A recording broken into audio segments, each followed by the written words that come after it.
Hello, everyone, and thank you so much for tuning in to Dr. Judy's WTF, What the Freud? And I want to start by introducing the topic, which is revisiting satanic ritual abuse with Raquel, a lovely person that I interviewed a few years ago. And she reached out to me and wanted to do a follow-up on the work that she's done, on the mind mapping that she has done and we've done, and where she's at now. And this is a very, very dark subject. I know that many of the episodes that I do are quite heavy. This is just a particularly heavy one. Satanic ritual abuse is a form of religious abuse, is the way that I see it. And the most horrendous, horrific, heinous crime that anybody can enact on their child is to use their child ritualistically and or subject their child ritualistically to being abused. So we're going to mind map this. We're going to revisit the topic, see how she's doing, and take a look at the entire mind map process, and really analyze satanic ritual abuse through this particular lens. And I will probably be talking to her most of the show. However, I do invite you to call in because it would be interesting for the audience to participate in this and ask questions, and please do so. And so just a little bit about me. I'm a clinical psychologist. I direct the Psychological Healing Center, and the Psychological Healing Center is based in Sherman Oaks. However, we have a worldwide audience. So no matter where you are, please reach out. And fortunately now I have people who can work just about with anyone in terms of budget. We have people who work more on a sliding scale fee basis for those of you who really need some financial relief from the fees. I have people who are PhDs, people who are licensed, people who are under my license. Of course, I love to work with people personally. And the journey takes people from the pains and the wounds of childhood through deconstructing this pain and then paradigm shifting them into health. So I'll also be interrupted when Raquel calls. Raquel, feel free to call in anytime. And we will jump right into the topic and do some follow-up and mind mapping and take a look at how everything that you have been working on for the past few years has affected you. So I'm really, really looking forward to that conversation. And in the meantime, I know that there are people who have been very, very wounded from childhood. It does take it to another level when this satanic ritual abuse comes into play. And of course, we can see the breakdown of the psyche under such tremendous abuse and stress. And a lot of what I will be talking about today is complex PTSD. So I want to just define a few terms. What is complex PTSD? And the way that I look at it is unprocessed emotional pain. It's old pain. It's different than if you were in a car accident and you have PTSD and you have startle responses from that, or if you were held up at gunpoint and you're paranoid and walking around and looking over your shoulders. It's different than that because a lot of the complex PTSD occurs in various periods of time where you may not remember it, or because you have been so traumatized, or for those who've been so traumatized, they actually block out the memory, which is why many papers have been written on satanic ritual abuse. And some of these papers will claim that this is not really a global problem and so on. And so we're not going to get into whether it is a global or not a global. We're going to stick to the topic of what happened to Raquel and her recovery from this and where she is today. So Raquel, I do hope you call in soon. I'm looking forward to it. And in the meantime, if anybody else wants to jump on the phone, The number is on the screen, and please feel free. And I think that's Raquel. So is that a call coming in? Yes, it is. Okay, awesome. Okay. Let me know, Raquel. Hello? Hello? Oh, you can hear me. I can hear That you. was quick. Is this Raquel? Hi. Hi. Yes. I'm so delighted that Hi. you're back. Thank you so much for reaching out to me and for yet once again opening up a topic that's really, really painful, and it's just above and beyond what most people experience in life. And I've seen some very, very, very heavy cases of abuse and neglect and so on. And so, Raquel, if you don't mind, maybe summing up. First of all, how many years has it been since we mind mapped you on air? I think maybe almost 2. Yeah. That I'm sounds pretty right. sure. Okay. Because I lived where I live for almost 2 years now. And when I had to cut out because I was facing homelessness and I had to get on the ball and find something, that's the only reason I had to cut out. Okay. And so I'm not going to ask you to reveal anything that you don't want to. And this conversation is completely up to you and your comfort zone and what you do or don't want to talk about. It is a topic that's, as I said to the audience, a very, very dark, very tragic topic that most people don't even believe is going on in this world. So you are a direct, unfortunate recipient of this kind of abuse. So tell the audience, what is satanic ritual abuse as you experienced it? Yes, I did. I would have to say I took direct hits. And unfortunately, I actually have encountered someone who has been through far more abuse than I ever did, which is really sad. And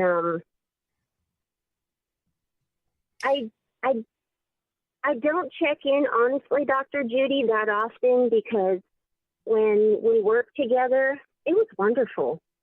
Nothing but a good experience. It worked for me. I would have been homeless had I not felt what I needed to do and reach out to you. And you were very open and easy to reach, like you were the other day. You don't have gatekeepers. You handle things yourself, unless maybe you're really busy. But I did get online. Am I going off track, or is this okay? No, it's okay, because look, I deal with human disconnect. Okay, so as much as I can, I do like to connect to people, and people are often surprised when I return their phone call, and sometimes I find it really adorable, and really adorable that people, oh, Dr. Judy, I can't believe you're returning the call, as opposed to my assistant or whatnot. And I mean, look, sometimes my assistant or a staff member will, because I just can't, or it doesn't work out. But for the most part, I still have the energy, okay? And I am accessible.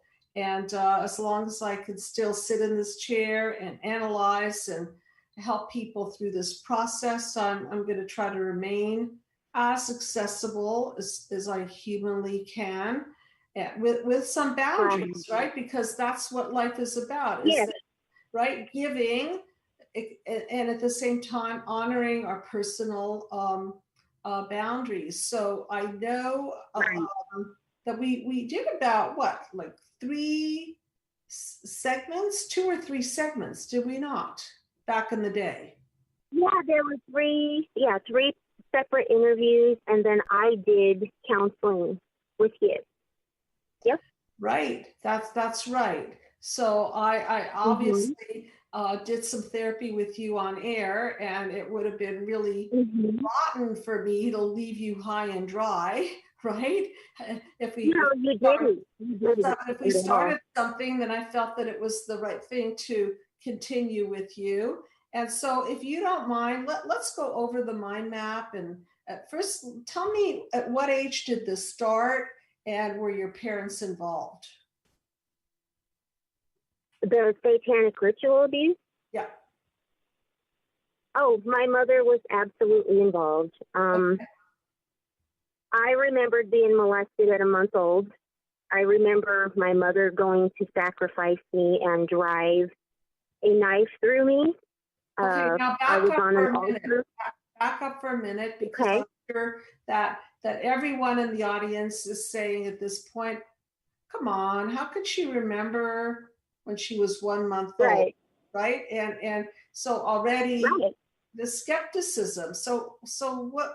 How Right. is it possible you remember at 1 month old? Yes, and we talked about this before, and you confirmed that it is possible the way I remembered. It was two 40-year-old men. I was about a month old. I have been a work in progress for a very long time.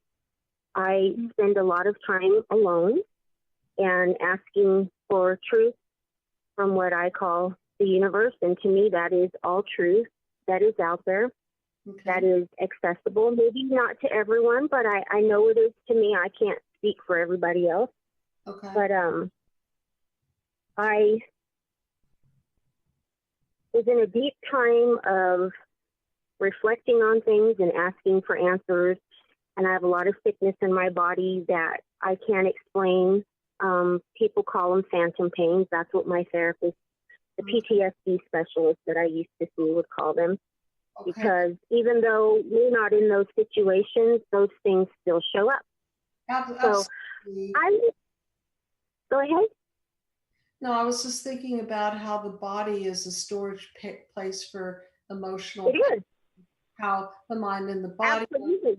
connected, and we've known this all along. And so I think that just so that people could understand this more clearly, for the skeptics out there, and this is Mm-hmm. the way I think, is that um, the symptoms are the hieroglyphics Mm-hmm. that point to the cause. Okay? Yes. So whether you had memory Mm-hmm. of it or you didn't have memory of it, it's stored. It's stored in your psyche. Yes. It's stored in your body. And it comes out in terms of your reactions to the wound and your encodings about the wound, the chaos that it creates in your life, the defense mechanisms and the symptoms and all the breakdowns that ensue because of it. So for those out there, whether you believe that she remembers her 1 month experience or not, the point is that the symptoms point to the fact that there was some tampering with, because you went so symptomatic. I'm wondering, with the other therapy that you did, were you able to access some of the dissociative experiences that you most probably had to um, um, go to just to escape from the horror? Well, the therapist I had, he has passed since. He had level 9 PTSD as I did. He started the first PTS counseling for veterans. I was the only patient that he had ever seen. He was going into retirement. I was the only one that he'd ever seen that was not military. And it was set up by my second husband that he was trying to find the very best psychotherapist and therapist that he could find to declare me crazy so that he could have me locked up in a mental hospital and control me, and so that he would not have to pay for it. And it actually backfired on him, because Dr. Barnes was as credentialed as could be. At the time, there were only 9 people in this entire world that we knew of that had his status, that held the credentials. He loved people so much and cared about people that he kept himself educated so that he could assist people. And I knew him for 8 years. And so he explained a lot of this to me. I have not listened to one of your videos and disagreed with anything that you've said, because I started seeing him in 2002. And everything that you speak is what he was teaching me.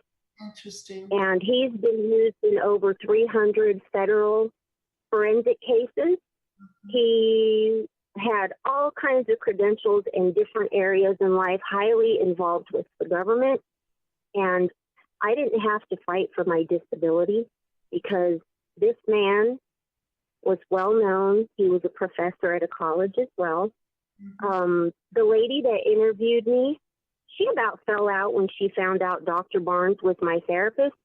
And she said he is a no-nonsense guy, upscale guy. She was mentored and taught by him. She passed me right on through because she knew he would not lie. And if he said I was sick and I couldn't take care of myself and I needed disability, then we were going to get that. And he was shocked because he had a lawyer on standby for me. And we didn't even have to use the lawyer because of his status. Now, I'm wondering if he made a distinction between PTSD, which is something that veterans suffer from because of the war experiences, as distinguished from complex PTSD. It is. It's complex PTSD, and he said that is all that I had. There wasn't any, I actually made a mistake in our interviews. I didn't realize that DID is considered multiple personality disorder. I don't have that. I was never diagnosed with it. I thought I was disassociating because he did use that word a few times, that Raquel, you just disassociate temporarily. You know, people do that. So because I would go into a foggy state of mind. So I just want to define a few things so the audience understand. DID is dissociative identity disorder, and it's an extreme form of splitting. Meaning that you split off your personality into different personalities. And so this is a defense mechanism against abuse, because ultimately the psyche cannot process this level of pain. And so in defense, the psyche just says, bye, I'm going. And sometimes it manifests as different personalities. And I have had DID patients in my office, and they do shift, and part of the work is to integrate things back. Of course, you know, my thinking, go back to the cause. So it's a form of psychosis because it's a thought disorder. You cognitively, you cannot really manage the thinking anymore. So you split. Okay, so I just wanted the audience to get clear that complex PTSD is old, unprocessed pain, and sometimes includes dissociative identity disorder, or just simply dissociating. So tell me a little bit about your father. Was he in the picture? Since I worked with you, Dr.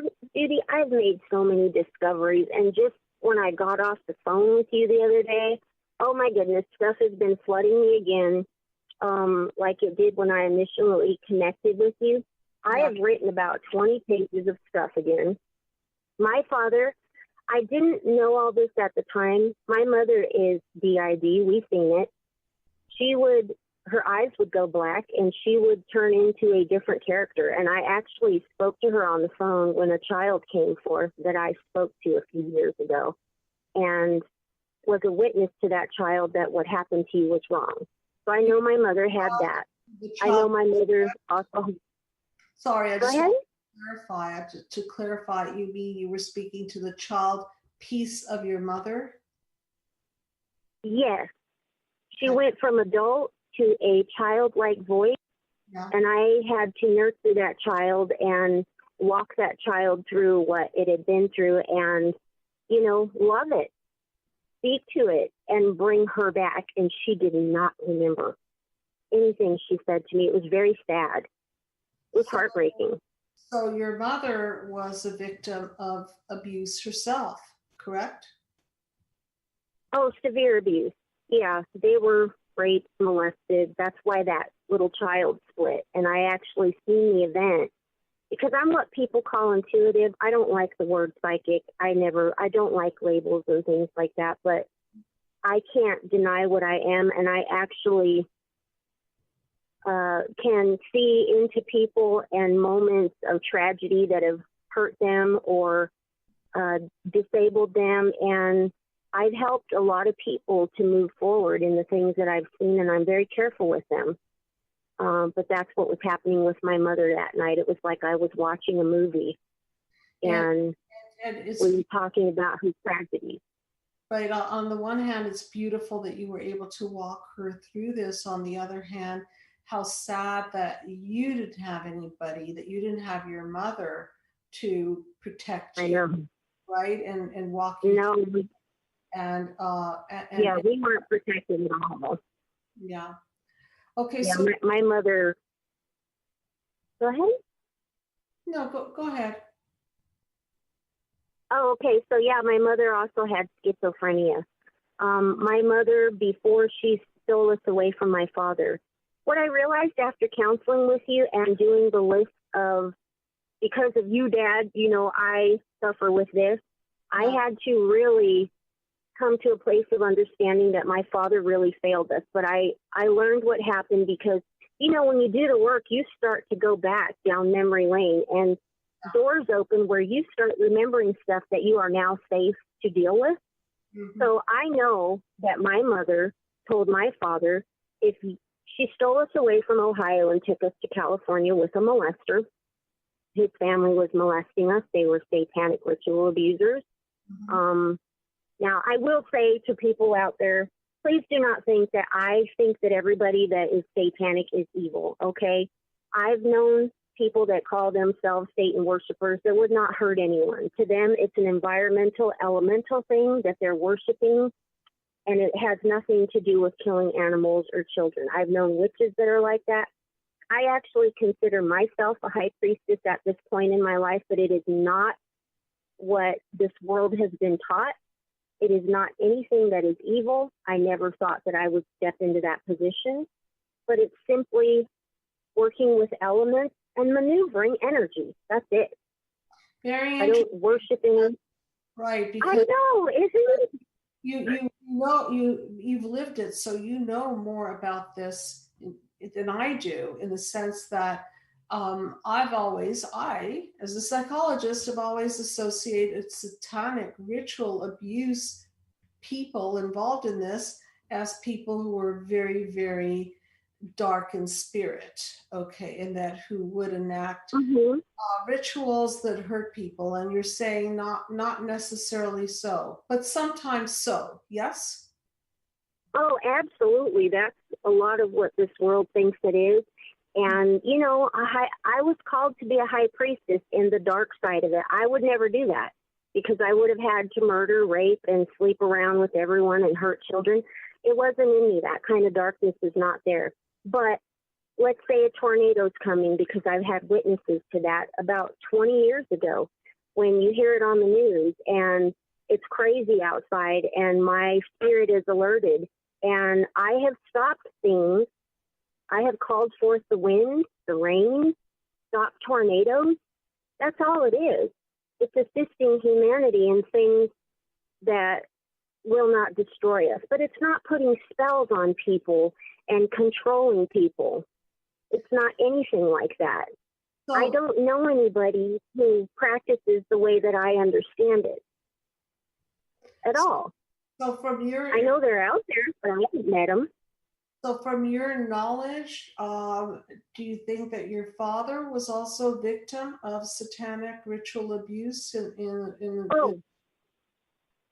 Absolutely.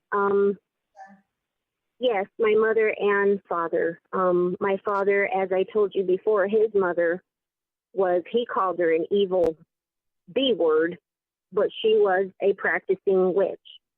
Okay. But she was bad.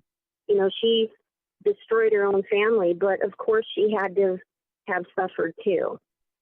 And I'm I'm at a place in life where I have a higher level of compassion and understanding for people, and I just don't even have the hatred anymore. I hate the acts, but I've worked through a lot of the hatred and the anger, as you know we have to. But I don't hate anyone, not even my mother. I have a lot of compassion for them because I can look into people and see what was done to them. And it's horrific. And how can I hate anyone that's not in their right mind and being controlled and used and abused?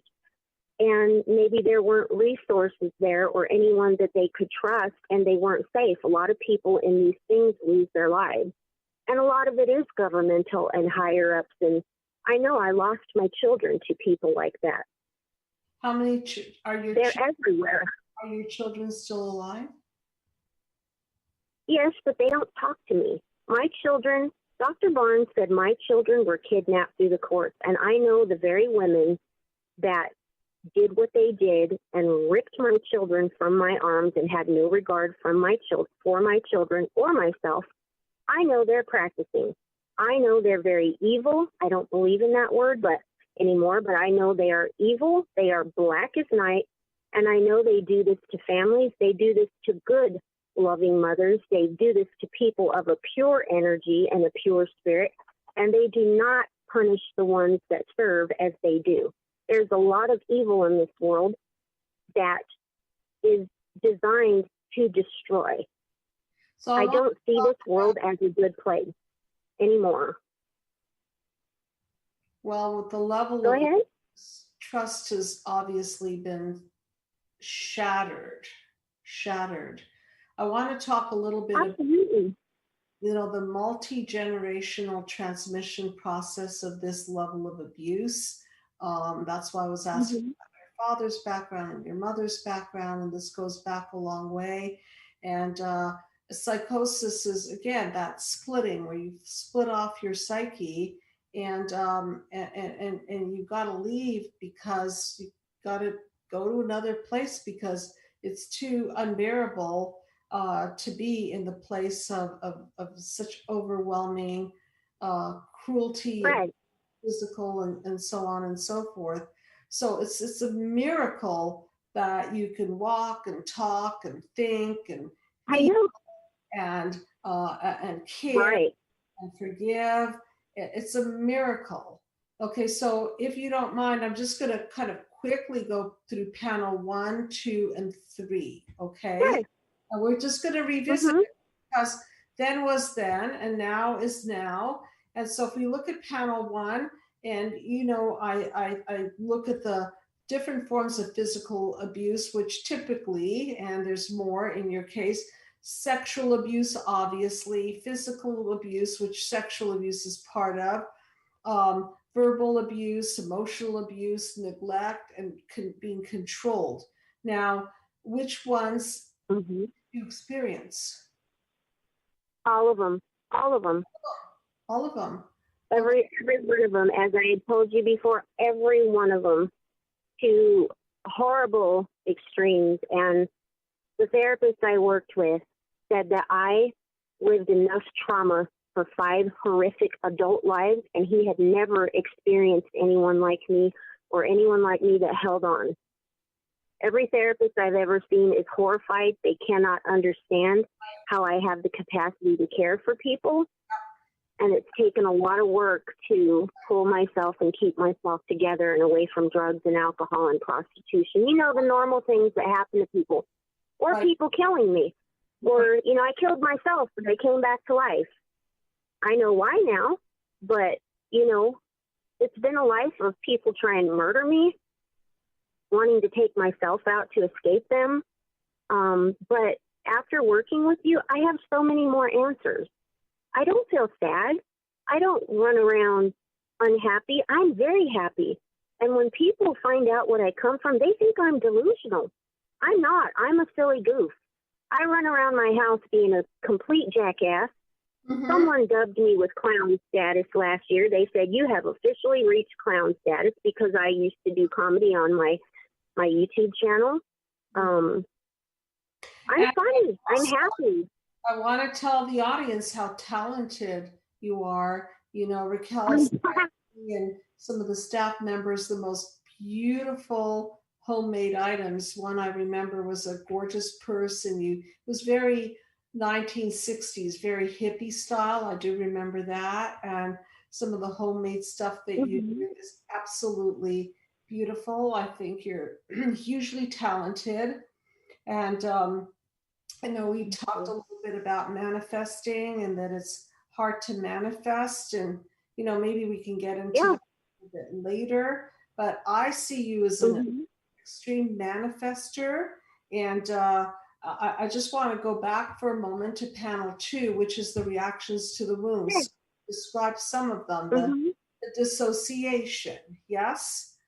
Go ahead. How do you think the baby of you and the child of you and the adult of you reacted to all of this? Oh, by the way, when did it stop? Go ahead and, what was that? Stop or? Satanic ritual abuse stop. How old were you? When did it stop? When I'll have to say that I have been unplugging myself from the matrix and the programming. Yes, there was programming. I did have a handler. My grandfather was a social worker and involved in the government. He murdered someone and got away with it. And he was supposed to be my handler. But my mother told him, I found all this stuff out since working with you. She told him and my father that if they did not stay the F away from us, because she had just come out of a mental hospital. She broke down because she was having sex with my grandfather. She would not honor my father. She was preferring to go to my grandfather and sleep with him, and my father would not tolerate that. That's what happens in ritual abuse, But she told them, if you don't stay the F away from them, she will kill us. And they knew that. And I remember these people telling me that. So it was complete control over them. Immense level Say that again? Of incest. Oh, yes. I'm supposed to be my grandfather's daughter. All kinds of wonderful news all around, I don't care because it's not my fault. It was a slap in the face when I was told, but I was like, whatever. I've been through so much. Who cares? I'm here. So and, if... Go ahead. When you say the word handler, maybe explain to everybody, does that mean you're groomer? Is that what it means? Yes, because you. I actually have to deal with some very disturbing things about my therapist. I think that I don't know if he knew who I was or he found out about my background, but I don't think he could live with it. I know that I have been tested and horrible things done to me to see what abilities I have. Yes, I know about MK Ultra and all that kind of stuff. I don't go there because I did research some of it when I started unplugging. And I am a part of that, but you will never find the proof because they destroy it. They hide everything. I have been severely abused, and I was supposed to be programmed to do very horrible things. I know there's pictures out there of me with grown men that they solicited and drugged and, put them in positions of child pornography. That's what they do. It's how they gain power and control over them. It's how they seduce them and take from them. So this is horrible. You feel that it is linked to what we commonly know as sex trafficking? Absolutely. Oh, yes. Mm-hmm. Oh, yes. It's horrible to realize that I come from this stuff. And, it's so unbelievable because they hide everything. There's no trail and people call you crazy. And you have to unplug yourself. You have to find your way out yourself. And if the mind map had not come across my path, I'd be homeless, dead, a prostitute, taken captive, all kinds of horrible things. So I'd be somebody here on the street. What did you just? That's terrible. What did you discover were your negative? And first of all, thank you for for the acknowledgement of that, and if not for your work on yourself. And as you said, you had to take it upon yourself because you had no enlightened witnesses. Everyone was a part of the horrific system gone wrong. So you had nobody to stand beside you and say, hey, this is completely evil, sick, whatever words you can use in this. And I could see that this is not your fault. I could see that you're a victim of this, and somebody just to stand by you. Because as I say often in my practice to my patients, we're not crazy. We've been made crazy. Okay, and this goes on after generation. You have the courage to break free, and you have the courage to visit your psychological past, which is extremely difficult for people to do. Who wants to drudge up satanic ritual use? My goodness. And even in this conversation, I don't want to re-trigger you because imagine. No, it's all right. Pardon me? No, it's okay. You can ask me anything you want. Anybody can. It's like I'm so far removed from everything because I have been putting myself in therapy off and on since I was 23, 24. I have taken very good care of my mental well-being. There's people that want to attack me and say I'm crazy. I've had people from your channel, it's not your fault, come over to my channel when I made comments to people that were nice that have come over and attacked me and tried to tell me my problems. I have people that say, who do you think you are, saying you had the specialist that you did. What makes you think you're so good? Who do you think you are that you were chosen for Satanism? Well, aren't people chosen in the Christian kingdom? Why is that okay? And you know what I mean? I've had people say awful, horrible things to me that have no clue what they're talking about. So let's go back because we're going to encounter all kinds of people. And it's the best that we could do is to put ourselves in a strong enough position where whatever they're saying doesn't really act as a trigger point. Because if you look at panel 3, which is what I refer to as encoding, the cognitive encoding, that's panel 5. 3 is the DNA strand. So the DNA, that's it. Okay, the DNA strand where we make conclusions about ourselves. So remember when we worked together years ago, do you remember what you encoded in there about yourself? I'm not this enough, I'm not that enough, I am this, I am that. So do you recall what you came to believe about yourself in the world? Yes, and I still struggle with food because food is used in sex and deprivation. I know that after, go ahead. Okay, that's panel 5 where you use the food as a defense mechanism. I'm talking about your negative core beliefs such as I'm not lovable or I'm not this, I'm not that. Do you remember what you encoded in your psyche about yourself? That I'm not. Yeah, that I'm not worthy to be fed, that I don't deserve food, that I'm not lovable, that I don't have a right to be mothered, that I don't deserve love, that I don't deserve care, that I don't deserve to fulfill and serve my own morals, that I'm not allowed to have any, and I'm not allowed to mess up and step out of line. Everybody else can, but you don't because you sound like a baby when you talk, you're sweet and innocent, and you have to stay that way. You mess up, we're going to punish you harder. Right, we were talking about that the other day because I know there were a couple of comments in the comments section about you speaking like a little girl. And remember what I said to you. A baby is what they said, a baby. But I didn't take offense to it. I actually understand what they meant. And I would like to say some things about my interaction with you because I did read the comments. I haven't been there in a long time, but actually I thought, let me see what's going on over here. And I dared to read the comments, and I didn't take offense to any of them. I really didn't. I understand where people are coming from.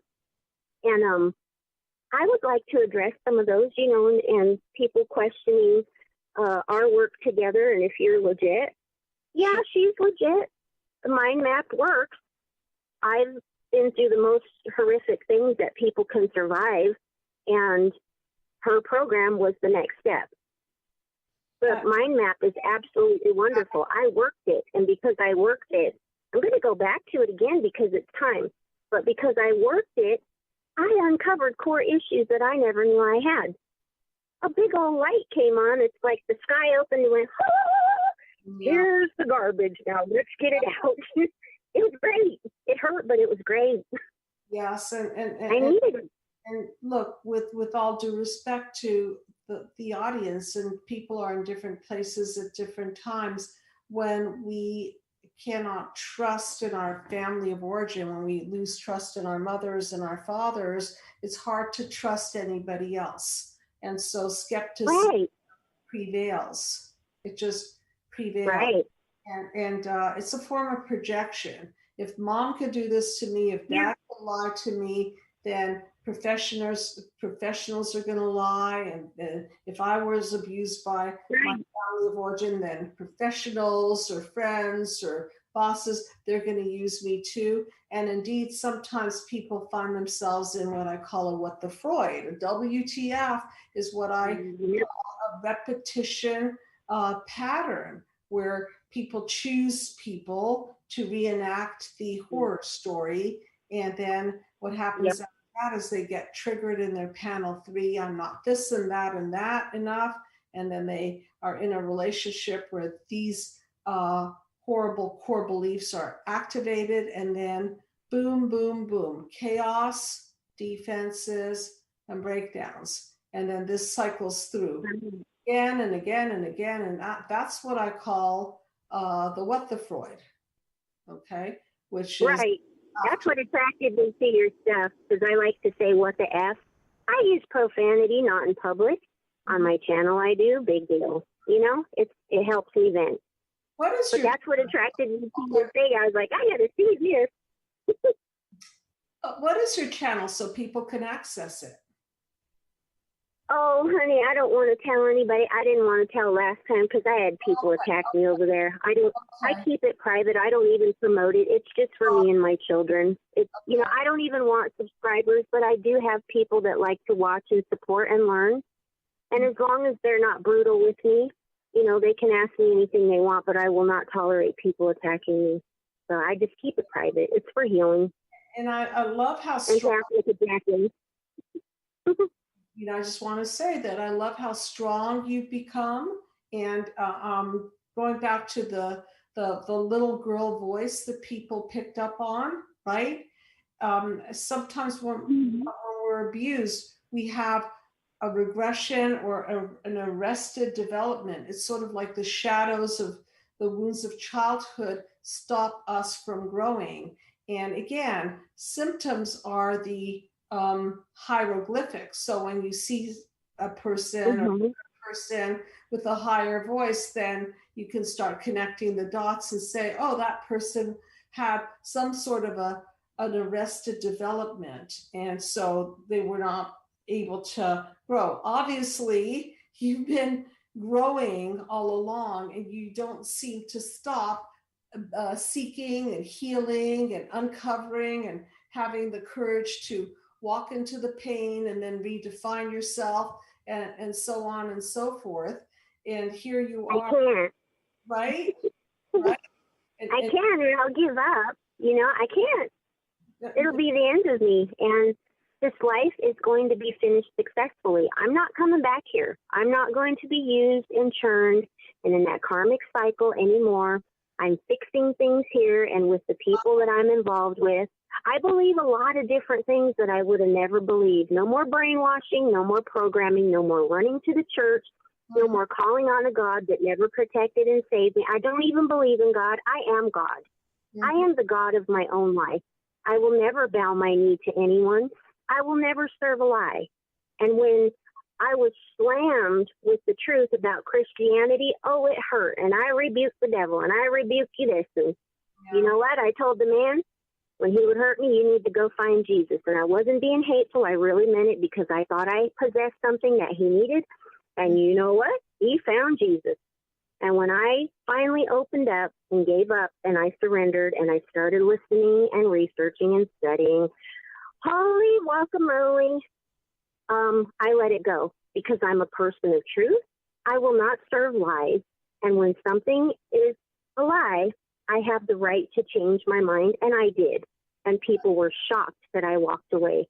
But they came to me at a time when I was vulnerable, and that's what religion does, where it goes to people who feel like they're scum and they need the church to love them, which they're not going to get that from that. But they think that they've destroyed so much, lost their kids, turned to drugs and alcohol. Oh, I need the church to forgive me. I need that to be accepted. I need Jesus to help people love me that didn't deserve it.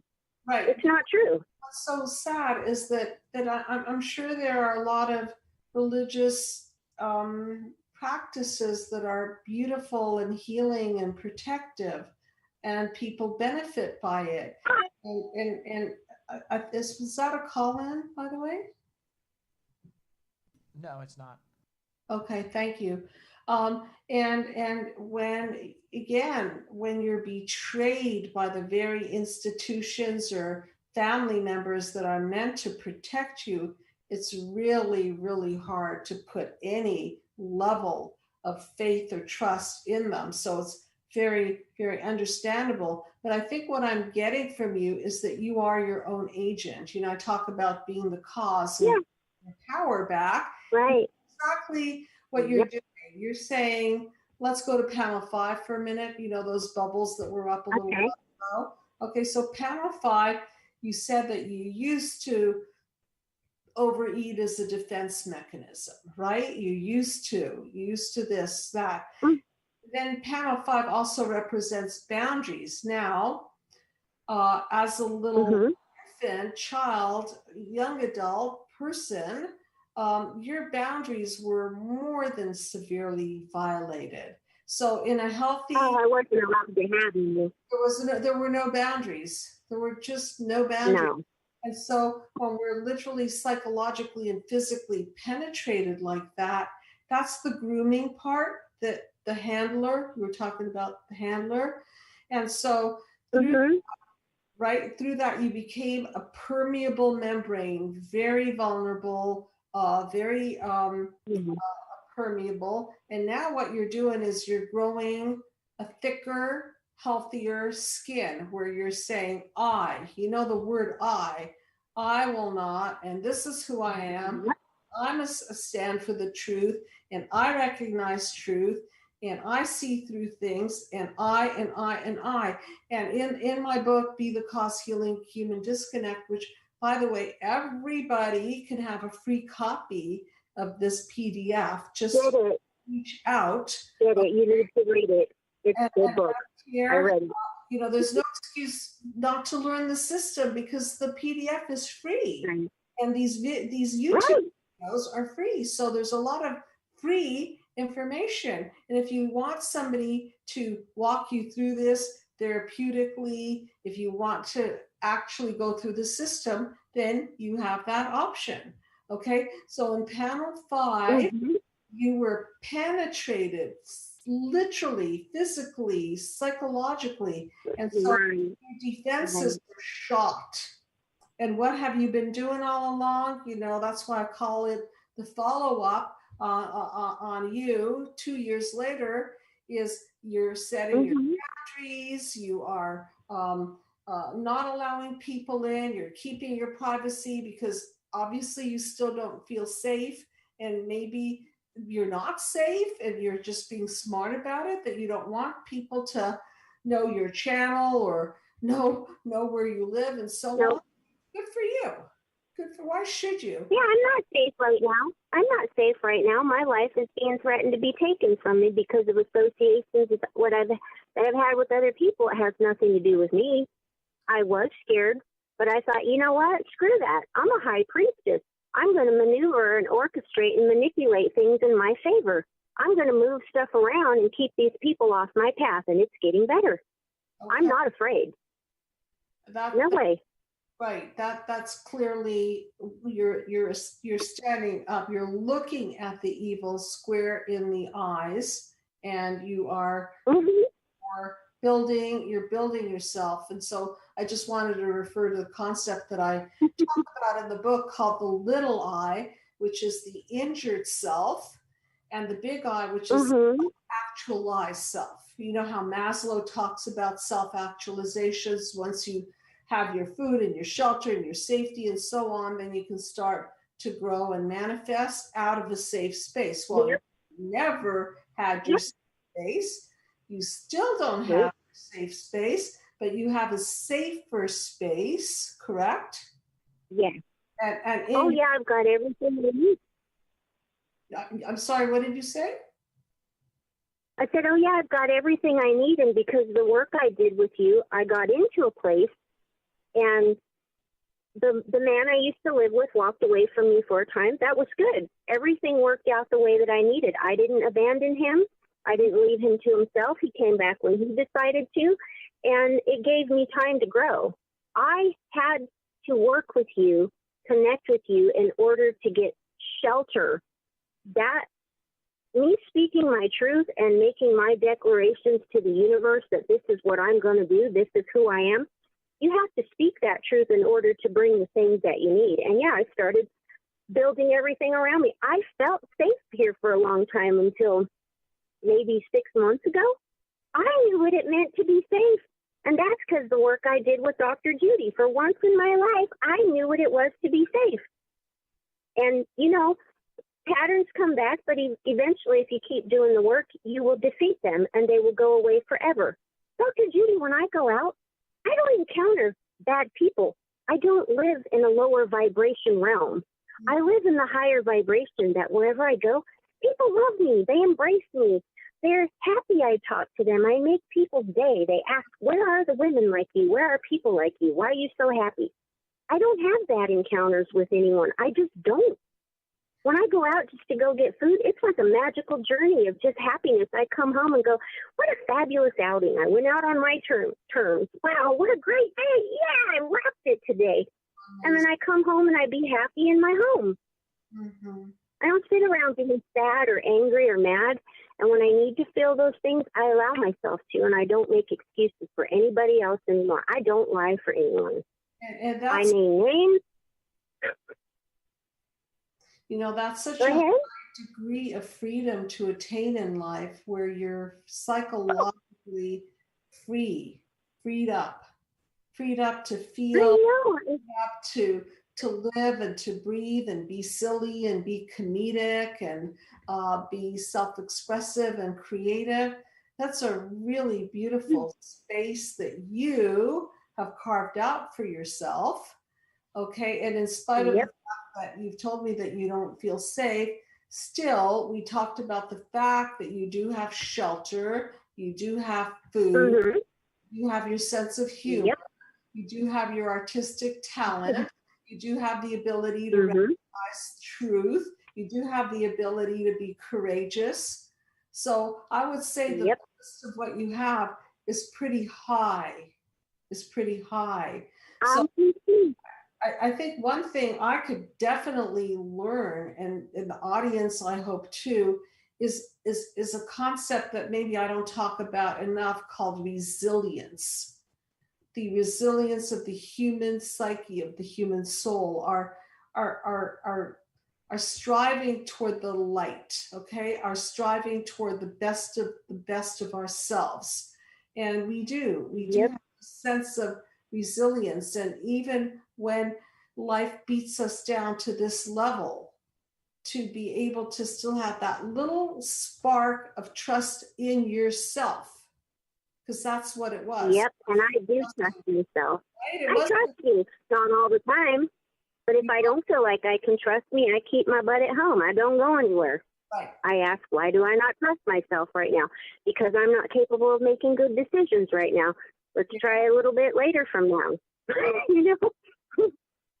Fair enough. And it's really, really important to know your limitations. So if you feel that this is where you don't know, you're not sure, then okay, then you're going to respect that. You're not going to test the boundaries. That's why Nope. part of why you can know that you're healing is everything that we discussed tonight. Where were you before? I think you were at the effect of, and as you work through this process, now you're centered in yourself. Sometimes you have a sense of, I'm not sure, but who doesn't? We live in a world of uncertainty. So that just goes with the territory of life for everyone. Right. Right? Yeah. So I just. Yeah, it's a normal thing. Say that again. I didn't hear that. I said, yeah, it's a normal thing. A normal. I think, like you said, everybody experiences unsureties at some time. Exactly. Exactly. So I invite you to keep in touch with me, please. Okay. Absolutely. And I can't tell you how, first of all, how much I appreciate you acknowledging me, acknowledging my work. And once upon a time, the mind map was just a little doodle on a piece of paper. And honestly, I at the time, I had no idea it would become my theoretical mind map model for healing human disconnect. It was meant to heal global disconnect, and now I'm doing it on a micro version of healing the wounds of childhood and all of the disconnects that we experience as a human being. And there's no more wonderful experience that I could think of than to know that something that just was unknown to me of what it could do has had this amount of impact on you. So I'm just so happy. I'm just so happy for you, for what you've carved out for you. And I'm sincerely happy. And I know someone had a question. They thought you were using me. I don't feel used at all. If anybody wants to say anything, you can say I use Dr. Judy as a tool, as a resource to grow and heal. I use the mind map to further myself. I don't feel used at all. I highly benefited from this. I'm okay today because of it. I'm better than okay. And that's not just okay, I'm better than okay. That is called synergy, is that when one, you plus you and I get together, and as a result, everything is enhanced.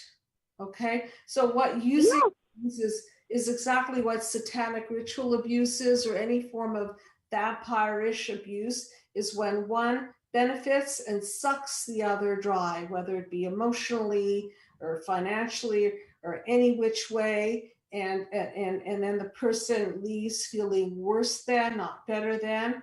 And that's using and abusing, and that's the system gone wrong. And synergy is quite the opposite. Put up panel number 7. Okay, you could see the beautiful paradigm shift. Yay, with you. Is that what the right? The paradigm shift where you could see these orbs coming together, and now you can understand when you are being the light unto yourself and other people, and they are also appreciative of you and gracious and grateful. They can receive that. That's synergistic because you're sharing, they're receiving. As a result, there's more light for everyone. So I want to thank you again for coming back on the show, and we will keep in touch with each other.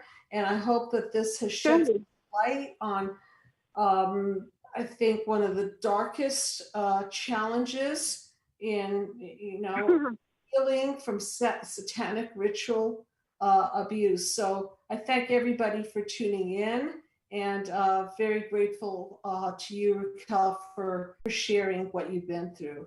So thank you, and I'm grateful to you as well. The voice of reason, who is gathering many more voice of reasons into your stream.